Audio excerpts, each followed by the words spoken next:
Nepal, I found that there's only one entry gate and one exit gate.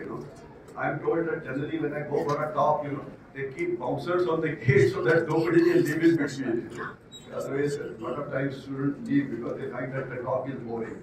My brief highlight of mine was given by this girl whose name I don't know, but I want to request her, if she has time, she can come and say the same thing in front of my wife, because the moment she introduced me in the my biodata, I realized that I was a great guy, and my wife doesn't think so. So maybe if the same thing is repeated in front of her, I'll rise in her esteem. Okay, so request to her, whenever free, do it. Okay, I've been told to speak about on India's internal security, external security challenges, and I've been given 15 minutes.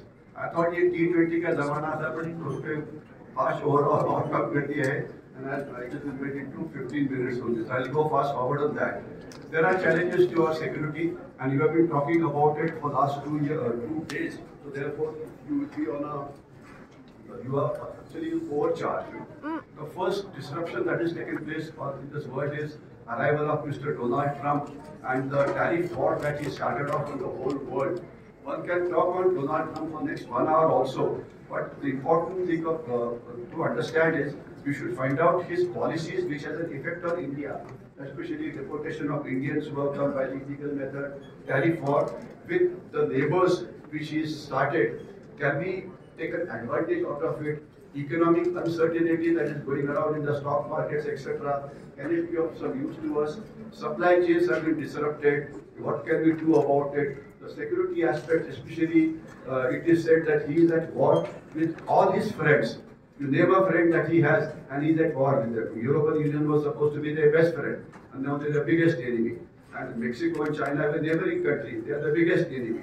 So it is said that it is very dangerous to be a friend of America, forget about being their enemy. So how do we deal? But point is, it is there. And you cannot get Donald Trump to attend one of our sessions here and coach him on school of governance, So you have to deal with it on various basis. So how do you deal with it? That is the whole issue. And this is the big challenge that is there. Actually, on each of these slides, I can talk for the next 5 minutes. But purely because of shortage of time, I just mentioned some word for deep state. There are many Indians in his team, including the vice president, whose wife is an Indian. Then there are his policies on Taiwan, policies on South China Sea, etc. are something which helps us.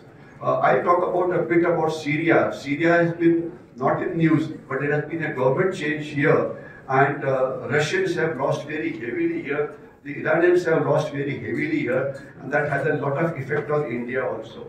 Now, as far as Israel is concerned, Israel Hamas, Israel Hezbollah, Israel Houthis, one can talk for hours together, but the point at issue is that that region is still very, very uncertainty, a lot of war going on. And out of all the groups that affect Israel, the one that affects India are the Houthis. The Houthis are a group which is based in Yemen, and they keep on firing missiles all over, including the Red Sea and Suez Canal. And that is from where 40% of our trade goes, So now instead of going through the Red Sea, instead of going through the Suez Canal, we are going around the Cape of Good Hope, thereby increasing the timings by 40%, tariff by 40%. So how do you deal with it? Ukraine war is going on. So people ask, when will the Ukraine war stop? When will there be a ceasefire? The answer is very simple and straight. The moment both sides finish their ammunition, then the war will stop. Till that time they have ammunition, they'll keep on firing at each other. And till that time they have soldiers, they'll keep on fighting. And now both the sides are facing a shortage of soldiers. I hope you know that. And it is just for information that Russia is a fairly big country with about 18 crores population. Are you aware that